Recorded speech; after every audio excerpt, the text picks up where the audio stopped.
that was rejected first. Live mula sa GMA Network Center, ito ang 24 Oras. Bagyapang lumakas ang bagyong Nando habang kumikilos ito sa dagat. Inaasahan ang unti-unting paglapit niyan sa Hilagang Luzon at posible pang maging super typhoon sa mga susunod na araw. Ang latest sa lagay ng panahon ihahatid namin maya-maya lamang.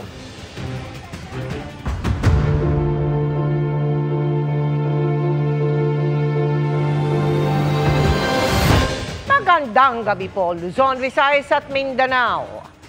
Agad na pinababalik ng bansa si Ako Bicol Party List Representative Zaldico para magpaliwanag sa kanyang pagkakadawit sa maanumalyang flood control project. Binawi ni House Speaker Faustino D. III ang kanyang travel clearance at binigyan si Ko ng 10 araw para bumalik ng Pilipinas. Nasa Amerika ngayon si Ko para umano magpagamot, pero sabi ng House Speaker, urgent o kailangan na agad tugunan ang mga issue.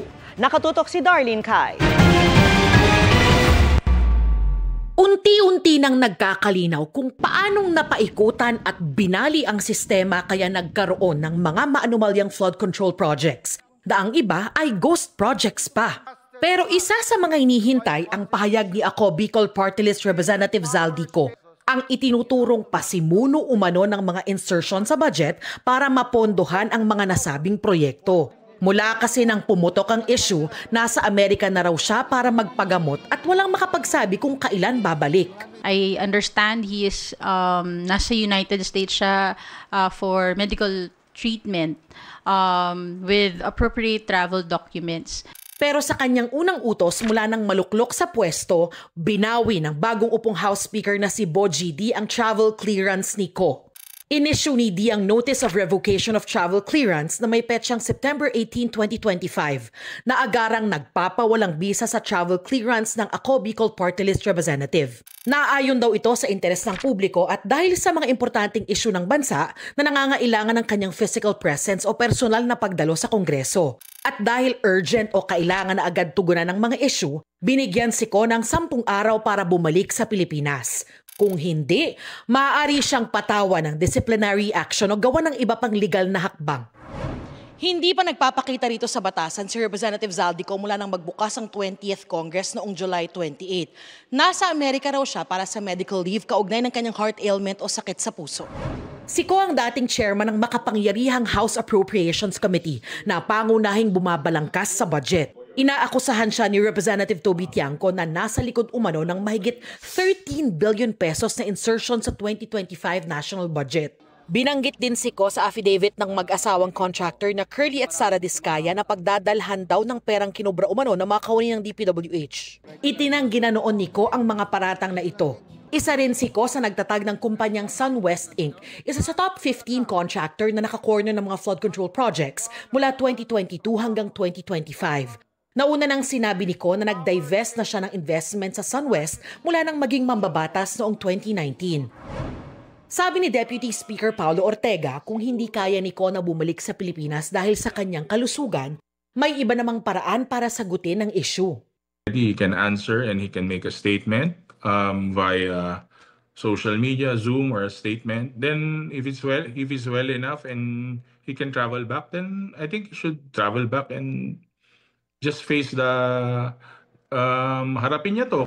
Pero para kay Akbayan Party List Representative Percy Sendanya, nararapat lang na pauwiin si Ko. Sa akin lang, mahalaga na dapat ginagawa natin yung trabaho na una, binoto tayo at pangalawa, pinapasweldo tayo. Patuloy na hinihinga ng GMA Integrated News ng pahayagang kampo ni Representative Zaldico. Para sa GMA Integrated News, Darlene Kai, nakatutok 24 Oras. Pinalagan ng Malacanang ang mga bagong puna ni Vice President Sara Duterte. Kabilang dyan kung bakit hindi magawang dukutin na lang ng opisina ng Pangulo si Congressman Zaldico para ibalik sa bansa at kung bakit hindi magawang ipakulong sa Kamara si Congressman Martin Romualdez. Nakatutok si Ivan Mayrina. Sa pag-usad ng mga investigasyon sa mga nabisong palpak na flood control projects na pinagkakitaan lamang umano, puna ni Vice President Sara Duterte, bakit ngayon lang kumilos si Pangulong Bongbong Marcos gayong Nung isang taon pa niya umano sinabing may nangyayaring hokus-pokus sa budget. Kinwestiyon din niya ang sinseridad ng Malacanang sa paghabol sa mga nasa likod ng anomalya. Partikular niyang binanggit na nag-resign na si House Speaker na si Representative Martin Romualdez at Representative Zaldico na itinuturong isa sa mga nasa likod ng pagsingit sa budget para mapondohan ang mga kinukwestiyon ngayong flood control projects. Kasi tinuro na, pinangalanan na, hindi lang ako ang nagsabi, Zaldico at Martin Romualdez. Si Zaldico, hinayaan nilang umalis ng bansa. Si Martin Romualdez, hinayaan nilang mag-resign. Nag-resign naman na, so tapos na ang usapan. Sina Romualdez at Coy pinangalanan ng mag-asawang kontraktor na Curly at Sara Diskaya sa pagdinig sa Senado. Itinanggi na ni Romualdez ang alegasyon habang nasa ibang bansa naman si Co. Ang Office of the President, involved sila sa kidnapping ni dating Pangulong Rodrigo Duterte. Bakit ngayon nawala si Zaldico at aalis si Martin Romualdez, hindi man lang nila magawa na kidnapin si Zaldico doon sa Amerika at ibalik dito sa atin sa Pilipinas, at hindi man lang nila magawa na ikulong si Martin Romualdez dyan sa detention unit ng House of Representatives. Wala. Dahil wala silang sinseridad, pinapakita lang nila sa mga tao na kunwari meron silang ginagawa. Agad pinalaga ng Malacanang ang hirit na yan, sabay buwelta sa bise. At ang payo niya is pakidnap si Zaldico.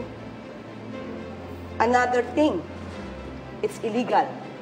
So ganun ba magbibigay ng suggestion ang isang vice-presidente gumawa ng illegal? Delikado yan. Di ba niya natandaan na mas madalas di siya magbiyahe at hinahayaan siya ng Office of the President kahit meron din nakabimbi na issue tungkol sa korupsyon na parte ng Articles of Impeachment. So anong pagkakaiba nun? Sa kanya, meron ng issues. Kay Zaldico, iimbestigahan pa lang. At kung nababagalan daw ang bise sa pag-usad ng investigasyon, unang-una, dapat hindi maging mapagpanggap at hindi dapat nagmamalinis. Tandaan natin ang Pangulo, siya ang nagsimula ng pag-iimbestiga na ito. Mabagal, dahil inaalam ng Pangulo kung ano ang katotohanan. Hindi tulad ng mga nakaraang administrasyon, kailangan ituro lang, yun, patay agad. Hindi ganun ang Pangulo. Para sa GMA Integrated News, Ivan Mayrina, nakatutok, 24 oras. Arestado ang babaeng wanted sa kasong estafa at falsification of public documents sa Kawit, Cavite. 2018 pa raw siya tinutugis ng pulisya. Tunghayan sa aking eksklusibong pagtutok. Hinarang ng mga pulis ang sasakyang ito sa area ng Kawit, Cavite para iserve ang warrant of arrest sa babaeng target.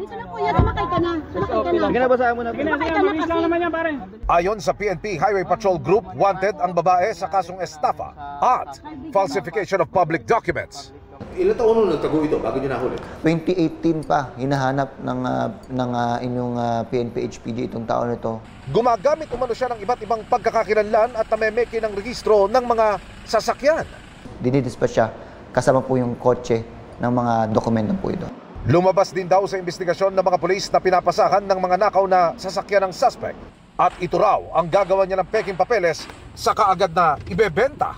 Ang benta po niya ng mga nakukuha po niya sa sasakyan ay mababa po sa standard price. Naniniwala kami na hindi niya kayang gawin ng mag-isa lang. Kailangan i-check po natin kung kanino po natin isasanla ito pong ating mga sasakyan.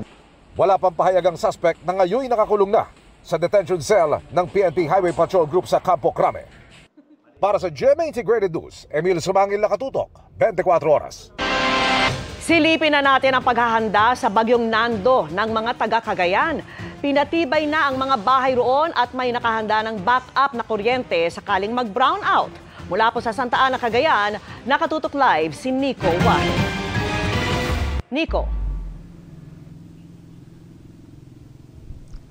Vicky, maraming residente rito sa Santa Ana, Cagayan ang ayaw na raw ulit maranasan ang kanilang naranasan noong Super Typhoon Ompong noong 2018. Kaya naman mas naghahanda na ngayong bagyong Nando. May mga sako na ng buhangin ng bubong ng ilang bahay sa gilid ng dagat dito sa Santa Ana, Cagayan. Mga pabigat daw ito para hindi liparin ang kanilang mga bubong sakaling manalasa ang bagyong Nando. Kasi linagyan ko ng buhangin yan kasi ilipat-lipat na naman. Ang ibang bahay kundi bato, kahoy ang pabigat. At dahil madalas daanan ng bagyo ang Santa Ana, natuto na raw si Joanne. Naghahanda na kami sir yung mga kit namin, yung mga damit namin, yung mga flashlight ganon, china-charge na namin. Maliwalas ang panahon sa Santa Ana sa maghapon, pero base sa mga naranasan ng mga taga rito, dito raw sila mas natatakot. Naranasan na raw kasi nila na ang tubig dagat ay umaabot na halos sa kanilang komunidad. Ito daw yung parang kampante ka pero mas malakas sir. Yung ompong, hindi kami nakapaghanda nun sir. Yung mga bubong, marami talagang nilipad sir. May mga mangingisdang susubukan daw umisa pa ng palaot bukas. Nag-abiso na raw ang Coast Guard sa kanila ng no sailing warning pagdating ng linggo. Baka uling laot tayo bukas sir kasi baka linggo wala hindi na kami maglaot. Kasi malakas talagang parating na bagyo. Baka sakali may swerte di pa pang-ulam. Pang-ulam sa bagyo sir, mahirap naman walang mga bata, walang maulam. Sa ngayon, nakadaong pa mga bangka ng mga mangingisda dito sa Pampang sa Santa Ana, Cagayan. Pero ayon sa kanila, simula bukas ng hapon, isa-isa na nilang itatali at iangat sa mas mataas na lugar ang kanilang mga bangka para hindi masira. Lalo't ayon sa MDRRMO, kapag signal number 3 hanggang signal number 5, ang alon dito sa Santa Ana umaabot ng 5 metro. Ang MDRRMO ng Santa Ana ay nilabas ng rubber boats at inihanda na mga gagamitin sakaling kakailanganin ng clearing operations. May nakaabang ding relief goods. Naka-standby rin ang kanilang mobile energy system sakaling mawalan ng supply ng kuryente. Maski 2 araw, 3 araw yan na walang kuryente, kaya niyang i-operate itong EOC natin. Kaya continuous pa rin yung operation maski brand out. Posible ring magsagawa ng preemptive evacuation sa linggo. Malaking tulong din daw ang mga bagong gawang seawall para hindi umapaw ang tubig sa mga kabahayan. Sa bayan ng Gonzaga, nagmamadaling mag-ani ng palay ang mga magsasaka. Rekta na rin silang benta sa mga buyer. Para hindi masayang po, masasayang ng pagod namin kung hindi na maaani agad. Ayon sa PDRRMO ng Cagayan, dahil hindi halos nagamit ng mga inihanda para sa bagyong Mirasol, ito na rin na naka-standby para sa bagyong Nando. Yung mga pre-positioned stockpile ng mga local governments pati barangay, in place pa rin lahat yan. The same yung mga deployment ng mga personnels ng mga rescue units ng MDRMO, maging yung mga quick response team ng province ay in place pa din. So, walang magbabago doon sa preparation natin. Vicky, ayon sa PDRRMO ng Cagayan, storm surge ang pinakabinabantayan nila sa coastal area ng kanilang probinsya. Gaya rito sa Santa Ana, Cagayan, lalo't off the shore ang tahak nitong bagyong Nando. At sakali man daw na magtuloy-tuloy ang pag-uulan ay pinag-iingat din nila yung mga nasa mountainous area gaya nitong Gataran at Bagao dahil sa banta ng landslide. Yan muna ang latest mula rito sa Cagayan Valley. Balik sa iyo, Vicky. Maraming salamat sa iyo, Nico Wahe. Nag-tell-all sa Independent Commission for Infrastructure si dating DPWH Engineer Bryce Hernandez. Ayon kay ICI Advisor Benjamin Magalong, kabilang sa binanggit ang mga impormasyong hindi pa nababanggit sa publiko. May sinuko rin siyang sasakyan sa komisyon. Nakatutok live si Joseph. Joseph? Mel, ikalawang araw nga na ang trabaho nitong ICI o Independent Commission for Infrastructure ay nakarecover na sila o nakabawi na sila ng isang luxury vehicle galing sa isa sa mga engineer na umano'y sangkot sa maanumalya mga flood control projects. Isinuko ni dating DPWH Bulacan District 1 Engineer Bryce Hernandez ang 12 million peso luxury vehicle na ito sa Independent Commission for Infrastructure o ICI. Mismong si ICI Chairman, retired Supreme Court Associate Justice Andres Reyes Jr. ang tumanggap ng susi ng sasakyan. Hindi malinaw kung saan galing ito. Sir, bakit niyo sinoli yung sasakyan? Sir. Ang pagsusoli raw nitong si dating District Engineer Bryce Hernandez ng luxury vehicle na ito sa ICI sa ikalawang araw ng kanilang trabaho, ayon kay Baguio Mayor at Special Advisor Benjamin Magalong, ay pagpapakita raw ng kooperasyon nitong si Hernandez sa ginagawang investigasyon ng ICI. At ayon kay Mayor Magalong, may dalawa pa na susunod na luxury vehicle na isusoli itong si Hernandez. He would like to cooperate. Turn over yung Ferrari na worth 58 million. Tapos Lamborghini na which is worth about between 30 to 40 million. may mga motorcycles pa siyang...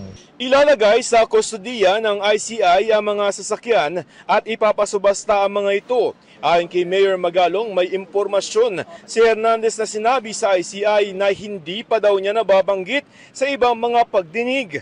Very relevant yung kanyang mga revelations niya. And to cut it short, talagang tell-all siya. And he continued to cooperate with us para talagang ma-identify palalo yung iba pang mga sangkot. Kompleto ang mga miyembro ng komisyon kanina. Sa isang pahayag, sinabi ng ICI chairman na voluntaryong sinagot ni Hernandez ang lahat ng kanilang mga tanong ng walang pasubali at walang pag-iwas at nagpakita ng buong kooperasyon. Na-explain namin mabuti kung ano yung mga choices niya.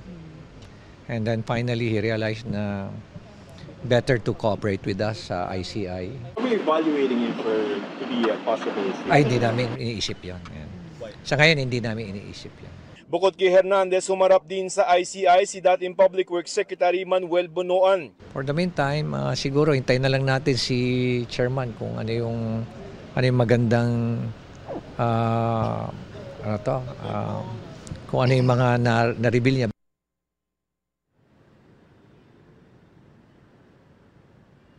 Malayon sa ICI, magiging regular na ang kanilang mga pagdinig at magpapatawag pa sila ng ibang mga tauhan dito sa flood control mess na ito at kasabay ito ng mga inspeksyon ng mga manumalyang flood control projects sa buong bansa. Mel? Maraming salamat sa iyo, Joseph Moro. Pinatawan ng preventive suspension ng Ombudsman ang 16 na tauhan ng DPWH. Bulacan 1st District, kaugnay ng umano'y maanumalyang flood control projects. Epektibo kahapon ang suspensyon pero hindi pa isinasa publiko ang pangalan ng mga pinatawan. Kasunod ito ng inihaing criminal complaints ng DPWH. At batay sa fraud audit reports, kaugnay ng Commission on Audit sa mga proyekto kontra baha sa mga bayan ng Plaridel, Pandi at Bukawe sa Bulacan. Halos 390 million pesos ang kabuang halaga ng alokasyon sa mga naturang proyekto. Ang preventive suspension ay para raw maiwasang maimpluwensyahan ng mga DPWH personnel ang isinasagawang investigasyon. Matapos ang ilang buwan, naaresto na rin ang isang lalaking nagbanta na papasabugin ang headquarters ng PNP Anti-Cybercrime Grupo ACG. Ang sabi po ng suspect, nagawa niya yon para lamang makakuha ng atensyon. Pero ayon sa ACG, wala silang palalampasing banta, seryoso man o hindi. Nakatutok si June Veneracion.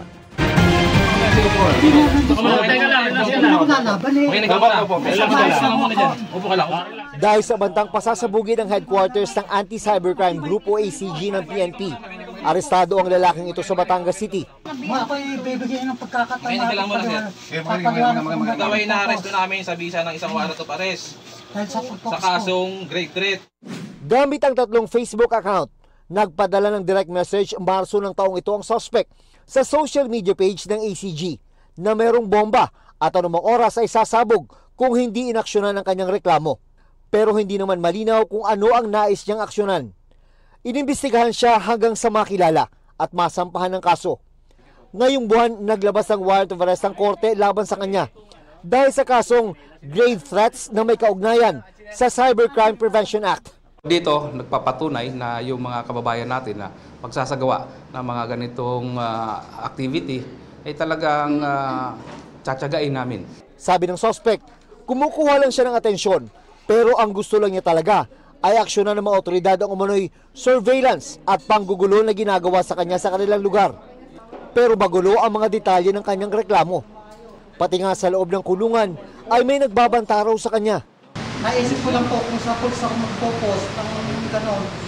Maisip ko na masusundan sa lugar na yon at mapapatunayan ko talaga na may pang-aabuso kasi doon sa aming lugar, nagsunod na ako sa barangay police sa ayong paniwalaan. Seryoso man o hindi, wala raw palalampasing pagbabanta ang ACG. Aktibo ang monitoring na ginagawa nila sa social media, lalo na ngayong may malaking kilos protesta laban sa korupsyon na mangyayari sa linggo. Partikular nilang babantayan kung may mga post na may tuturing na labag sa batas. Pagka may threat na, there's a threat to the property, to the person, so doon makita natin may violation na. Simula kaninang alas 5 ng hapon ay inilagay na sa full alert ang mga pulis sa National Capital Region. Sabi ni Acting PNP Chief Jose Melencio Nartates Jr., ang prioridad nila ay ang kaligtasan ng lahat. Mahigit 50,000 pulis ang i-deploy ng PNP para mapanatili ang peace and order sa mga rally sa iba't ibang panig ng bansa sa linggo. Sa assessment ng PNP, hindi naman inaasahang hahantong ang mga ito sa gulo, pero nakahanda raw sila sa anumang posibleng mangyari. Para sa GMA Integrated News, June Veneracion, Nakatutok, 24 Oras.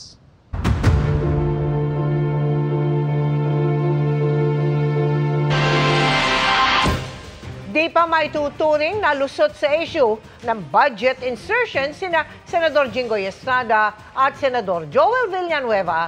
Yan ay para kay Senate Blue Ribbon Committee Chairperson Panfilo Lacson.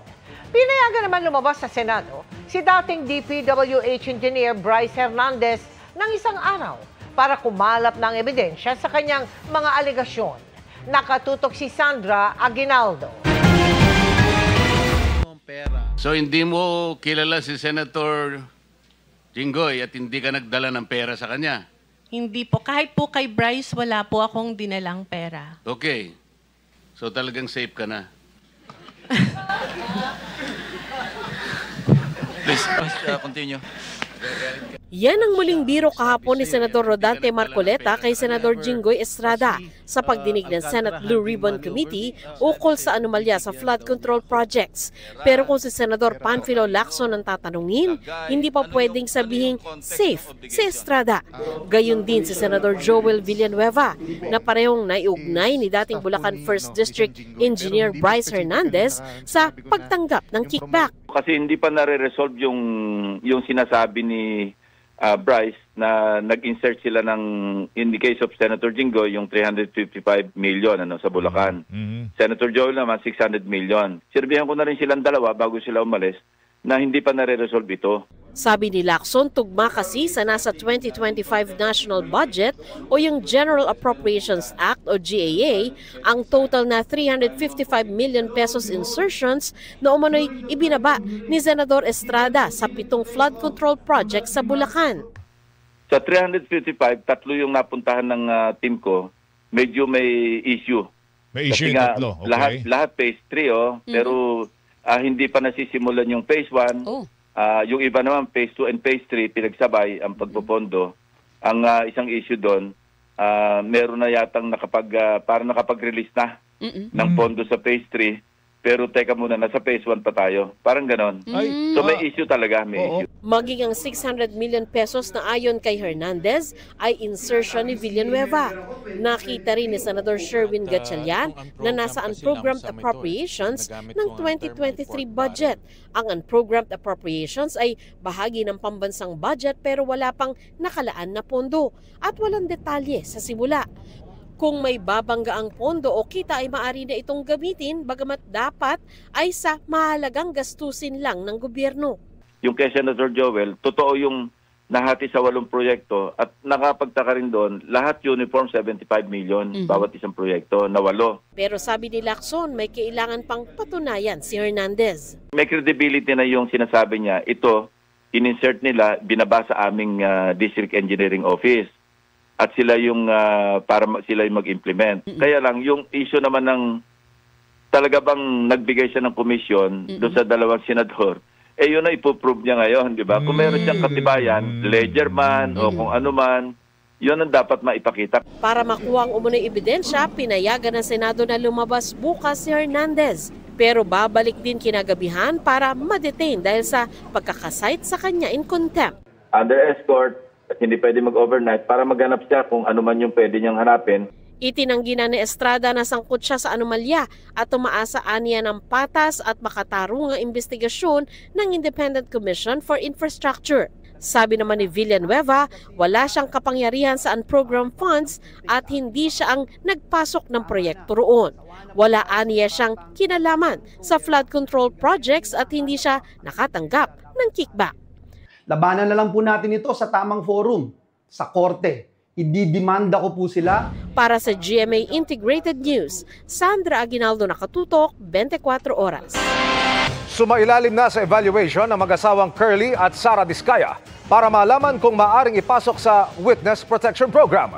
Bukod sa kanila, 2 o 3 pang konektado sa manumalyang flood control projects ang gusto ring magpa-evaluate. Nakatutok si Salima Refran. Sir, any statement po? Sir, any statement? Bantay sarado ang mag-asawang Curly at Sara Diskaya nang dumating sa Department of Justice sa Maynila para sa evaluation kung pasok sa Witness Protection Program base sa mga nalalaman sa mga maanomalyang flood control projects. Matatanda ang sa pagdinig ng Senate Blue Ribbon Committee, pinangalanan ng mga Diskaya ang mga kongresistang tumatanggap umano ng porsyento sa mga proyekto ng DPWH mula 2022. Ang nagsagawa ng evaluation sa kanila, ang mismong Secretary of Justice na Chief Implementer ng WPP. Confidential ang proceedings ng witness protection. I think that they're really looking for a solution to their problems. I think that it's a relief for them to be talking to people who just want to go to the truth. Gusto lang natin lumabas ang totoo sa bagay na ito para naman maparusahan yung dapat maparusahan. Pero nilinaw ni Remulla na evaluation pa lang ito sa mga Diskaya at hindi pa masasabi kung pasok na nga ba sila sa WPP. It's a process eh.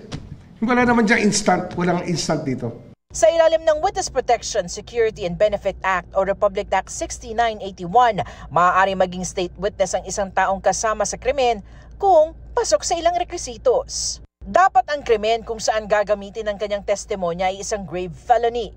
Dapat kailangan ng kanyang testimonya sa kaso. Walang ibang direktang ebidensya para sa maayos na pagdinig sa kaso. Ang kanyang testimonya ay maaaring mapatunayan.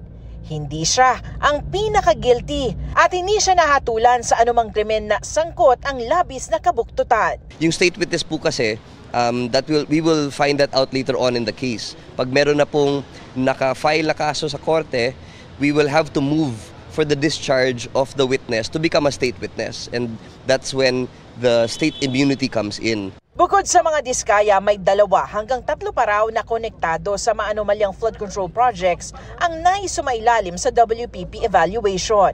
Isa raw dito, kasama sa 15 contractor na tinukoy ng Pangulo na nakakopo ng 20% ng kabuuang budget ng mga flood control programs. Pero kung si Remulla raw ang tatanungin, meron daw siyang taga-DPWH na gustong makuha for WPP evaluation. Kinakausap na raw niya ang Senado tungkol dito. May mga vital link yan. Alam mo naman tayo, we have to create the links and correct the dots. And sometimes they're the most important pieces of the puzzle. Para sa GMA Integrated News, Salima Refran, nakatutok 24 oras. Bago pa man makaapekto ang bagyong Nando sa bansa, may ilang lugar nang nakaranas ng malalakas na pag-ulan. Kabilang dyan ang Maguindanao del Sur na isinailalim na sa state of calamity dahil sa malawakang baha. At nakatutok si Mark Salazar.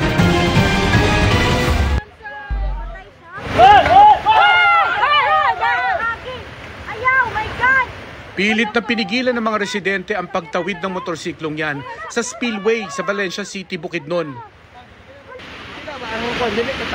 Malakas na kasi ang ragasan ng tubig doon dahil sa malakas na mga pag-ulan. Kita rin ang lawak ng baha na umapaw sa tulay sa Purok 6 kung saan na stranded ang mga residente. Labis naman ang hagulhol ng babaeng yan na balot sa putik matapos anurin ng baha ang kanyang anak. Ang baha umabot pa hanggang dibdib sa ilang lugar sa lungsod. Paghupa, tumambad sa mga residente ang bangkay ng isang bata na natabunan na ng putik. Sa tala ng Valencia City DRRMO, hindi bababa sa 4 ang nasawi sa pagbaha. Tuloy naman ang paghahanap sa 6 pang nawawala. Sa Kansalakan River, sa Gihulngan City, Negros Oriental, isa-isang tinawid ng mga residenteng ito ang buhat nilang mga motorsiklo. Delikado na kasi itong daanan dahil sa malakas na agos, dulot ng umapaw na spillway. Ayon sa mga residente, 1 oras silang na-stranded dahil sa ragasan ng tubig. Sa Maguindanao del Sur, nagdeklara na ng state of calamity dahil sa malawakang pagbaha. Gaya sa bayan ng Datu Montual, kung saan abot hita na ang tubig. So sa ngayon patuloy pa rin pagtaas ng tubig. Pinasok na rin ng baha ang mga bahay na ayon sa MDRRMC ay dahil sa pag-apaw ng Pulanggi River. Nagpakawala din ng tubig ang Malmar, Bukidnon at Agusan Dams matapos umabot sa critical level dahil sa malakas na mga pag-ulan. Kasalukuyan po tayo ngayon naghahakot ng mga patient, papunta sila sa evacuation center. Malaking bahagi rin ng bayan ng Buluan ang nalubog sa baha. Damay pati ang ospital kung saan agad inilikas sa mga pasyente para dalhin sa mas matataas na lugar. Nagsagawa rin ng rescue operations ang awtoridad para sa mga residenteng natrap sa kani-kanilang bahay. Pinasok rin ng baha ang mga bahay sa Takurong City, Sultan Kudarat dahil pa rin sa malalakas na pag-ulan. Tumaas din ang tubig sa mga kalsada na pahirapan sa mga motorista.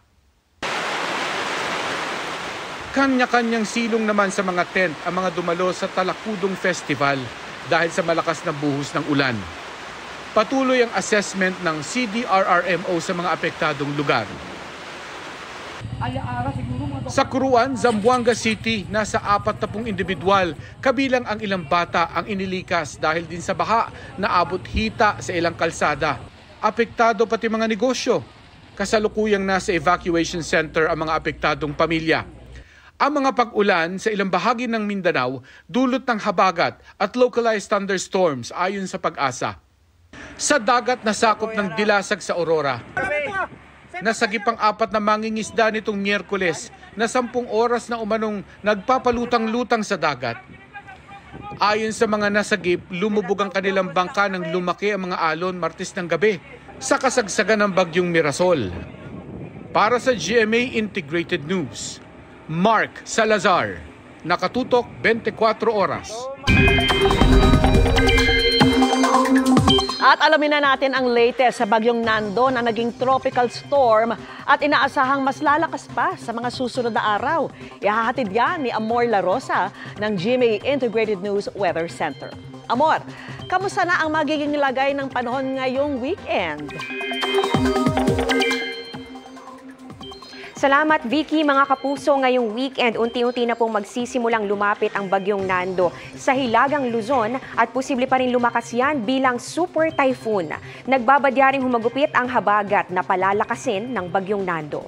Huling nakita ang sentro ng bagyong Nando sa layong 905 kilometers silangan ng Central Luzon. Taglay po nito ang lakas ng hangin na abot sa 85 kilometers per hour at yung pagbugso niyan 105 kilometers per hour na. Kumikilos po yan pa west-northwest sa bilis na 10 kilometers per hour. Sa pinakahuling track na inilabas po ng Pag-asa, unti-unti na ngang lalapit dito sa ating bansa itong bagyong Nando ngayong weekend. At posible po itong dumaan malapit o di kaya naman maglandfall po dito yan sa Babuyan Islands mula Lunes ng hapon hanggang Martes ng madaling araw. Pero muli po mga kapuso, sa tinatawag po natin na cone of probability, ito po yung highlighted part dito sa ating mapa, hindi lamang itong Babuyan Group of Islands ang dapat maghanda o maging alerto dahil sakali man po na tumaas ito pong galaw nitong bagyo o kaya naman po ay bumaba, maaring dito po sa Batanes o sa Cagayan ito maglandfall. Maaring dito nga rin po sa may northern part ng Isabela. At sa lawak po nitong bagyong Nando, inaasahan po natin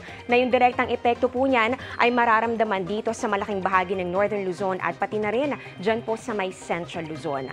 Habang lumalapit, lalakas pa ang bagyo at posibleng nasa typhoon category bukas at super typhoon sa Lunes bago pa po niyan marating itong bahagi ng Babuyan Islands. Ayon po sa Pag-asa, posible naman na Martes ng tanghali o hapon ay nasa labas na yan ng Philippine Area of Responsibility. Simula bukas ng umaga, maaaring magtaas na ng wind signal number 1 ang Pag-asa dyan yan sa Northern Luzon at pwede pa yang madagdagan at pwede pang tumaas ang babala habang lalo pang lumalapit ang bagyong Nando. Kapag naging super typhoon itong bagyong Nando, magtataas ng hanggang signal number 5 at napakalakas po na bugso ng hangin ang dapat paghandaan.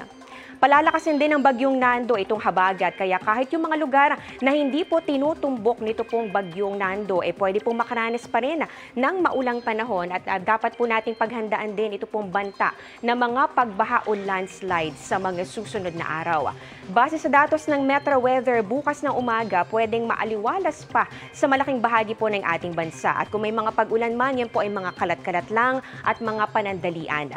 Sabado po ng hapon, may mga pag-ulan na. Dito po yan sa halos buong Luzon. Inaasahan po yan northern down to central and southern Luzon. At kapag po may mga malalakas na ulan dahil po yan sa thunderstorms, ay doble ingat po tayo at mag-monitor ng advisories. Kalat-kalat naman ang mga pag-ulan. Dito po yan sa may Visayas at ganun din dito sa Mindanao.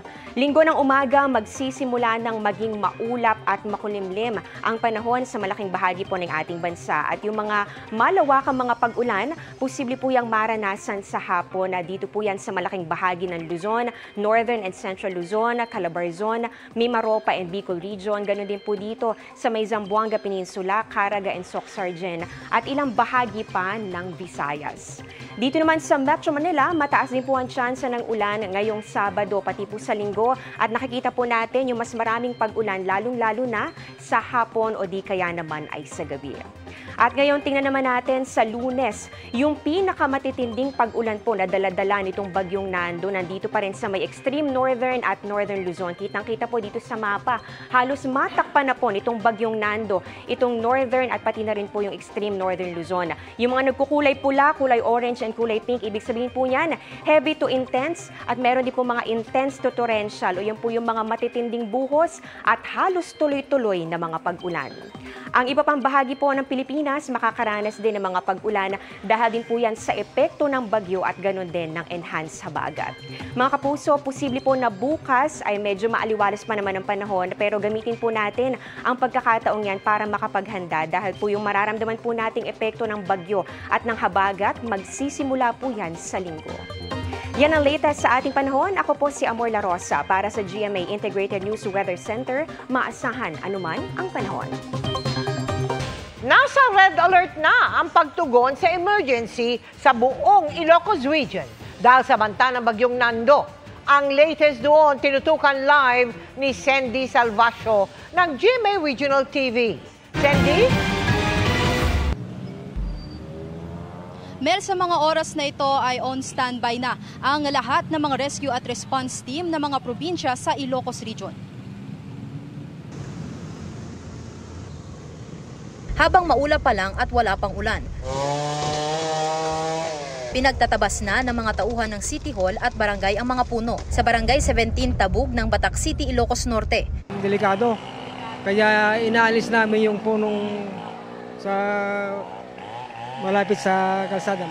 Maganda talaga ito, ma'am, kasi pag may bagyo, kahit malakas ang ulan, walang babagsak na kahoy. Nakaantabay na rin ang emergency vehicle at rescue equipment para sa bawat probinsya at naka-red alert status ang lahat ng kapitolyo sa buong Ilocos Region.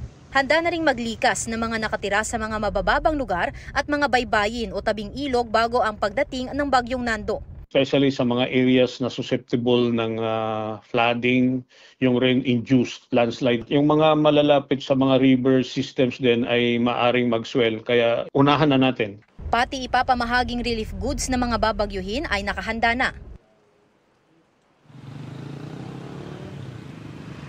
Mel, sa Barangay La Paz, Lawag City ay hindi pa tumataas ang Padsan River pero umapaw na ang Agno River kaya binabantayan ng Office of Civil Defense ang pag-apaw ng Agno River lalo't makakaapekto sa mahigit 300 barangay mula sa iba't ibang probinsya. Mel? Maraming salamat sa iyo, Sandy Salvacio ng GMA Regional TV.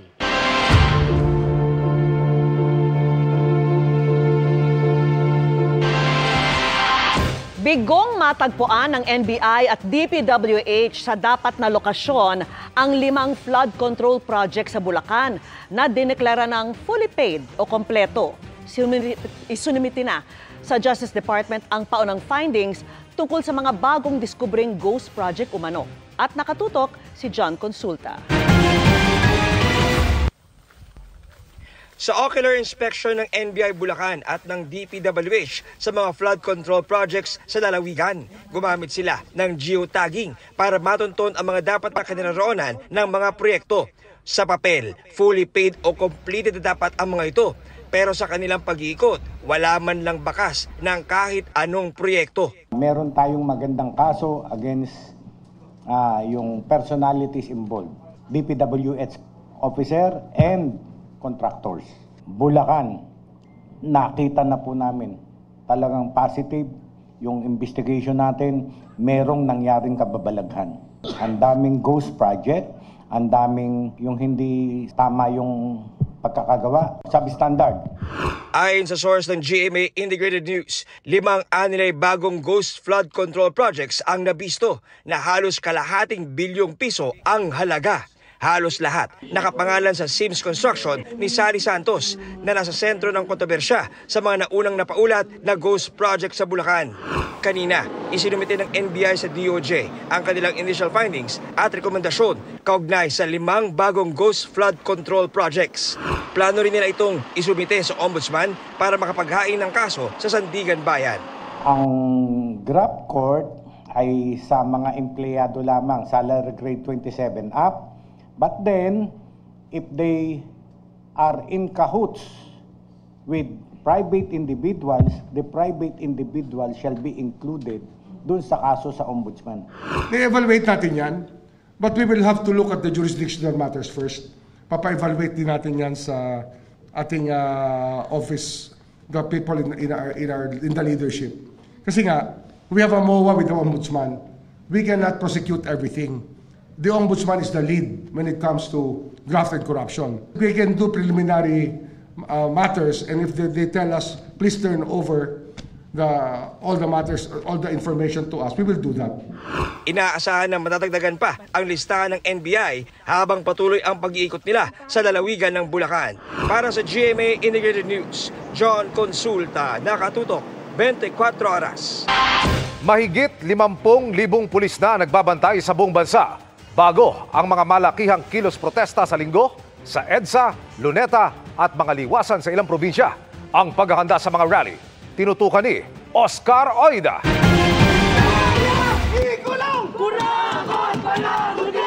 Palaki ng palaki ang mga protesta kontra katiwalian. Servisyo sa tao! Gawing negosyo! Simula nang pumutok ang mga aligasyon kaugnay ng mga hindi maayos o hindi na ipatay yung flood control projects. Pinakahuli ang pagsugod ng mga estudyante at magsasaka kanina sa DPWH 1st District Engineering Office. Mga scholar ng bayan! Ngayon ay lumalaban! Maraming salamat! Pero inaasahang pinakamalaki ang mga pagkilos sa Linggo, September 21. Kabilang ang trillion peso march sa EDSA People Power Monument. Para maging maayos, nagkasa kanina ng walkthrough ang Quezon City Police kasama ang mga organizer. Kabilang ang pupwestuhan ng entablado at mga dadalo na tinatayang aabot ng 50,000. Peaceful protest ang gagawin po natin. Wala po tayong ito-tolerate na anumang karahasan. Tsaka yung wala po tayong panawagan na regime change sa labas ng saligang batas. Ang mahalaga po ay maihayag po natin yung galit natin tungkol sa lahat ng mga anomalya sa ating infrastructure projects. Bagaman naka-standby ang pulis Quezon City, may 500 marshals ding itatalaga ang mga organizer para manduhan ang dadalo sa pagtitipon. Ang kapulisan po, naka-standby sila just in case of any disturbance. Ang hindi po mahawakan ng mga marshal, kung hindi kaya, ay tatawagin na yung assistance ng pulis. Inaasahang sisimula ng protesta alas 9 ng umaga sa People Power Monument at pepwesto ang mga dadalo sa kahabaan ng White Plains Avenue patungo sa kanto nito at EDSA. Walang balak na sakupin ang mismong EDSA. As early as 3 o'clock, etong lane ng White Plains Avenue na patungong EDSA, isasara na. Gagawing zipper lane. Magiging zipper lane na yung kabilang lane, yung nasa sa side ng Corinthian. Pagsapit ng alas 12 ng tanghali, Magtitipon sa EDSA Shrine at DLSU Green Hills ang iba pang lalahok sa kilos protesta. At alauna naman sila magmamarcha patungo sa People Power Monument. Napagkasunduan nga ng organizers na wala pong political personalities ang magsasalita sa program. Ang mananaig na boses ay yung boses ng taong bayan na mismong nakaranas ng pagdurusa dahil sa mga floods na naganap, tsaka pati yung mga ibang mga kakulangan sa batayang serbisyo dahil sa pera na napupunta sa korupsyon. So yun po yung boses na mananaig. Tinatayang magtatapos ang programa ng alas 5 ng hapon. May kasabay na billion-peso march naman sa Luneta ang iba't ibang militanteng grupo, kabilang ang ilang balak magtungo sa Menjola sa hapon. May mga kasabay ring pagtitipon sa Plaza Independencia sa Cebu City. Marcha mula Haro Plaza hanggang Kapitolyo sa Iloilo City at rally sa Public Plaza sa Bacolod City. May hiwalay ring pagtitipon sa Freedom Park sa Davao City ang mga Maka-Duterte pero prayer rally para ipagdasal ang dating Pangulo. Para sa GMA Integrated News, Oscar Oida nakatutok, 24 oras.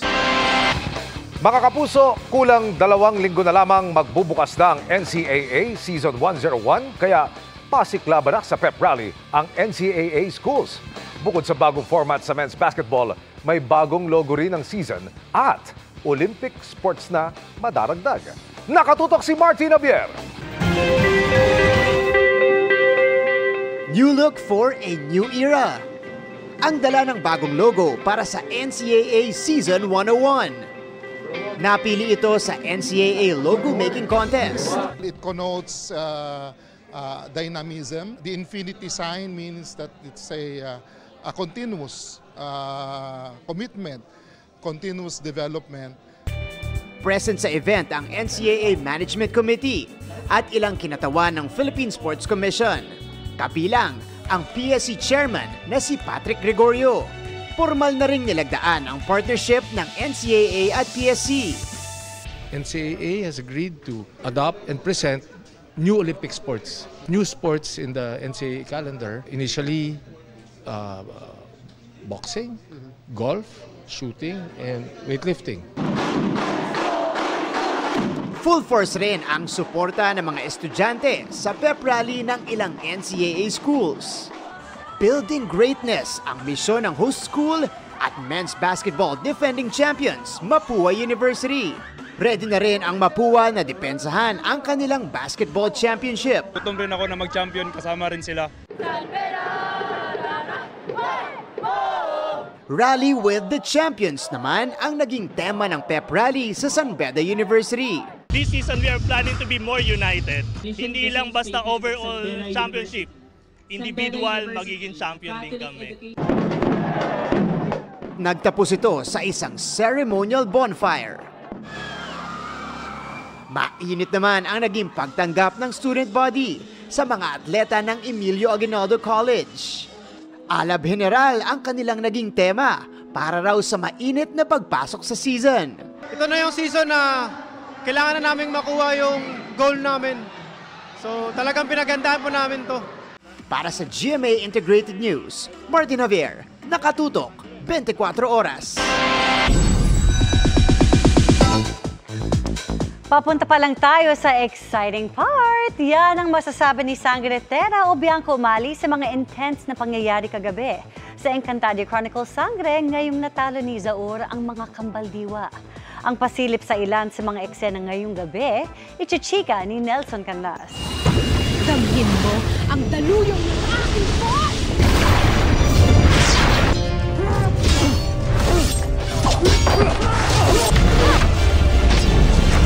Buong tapang bang ipinagtanggol ng mga kambaldiwa si Kera Mitena. Natalo silang lahat ni Zaur. Abilan! Bagay na dama at ipinag-alala rin ng kambaldiwa ng brilyante ng apoy at iniulat kay Pirena. Sa exclusive na pasilip sa ilang eksena, kita na ang pagyanig ng asilades.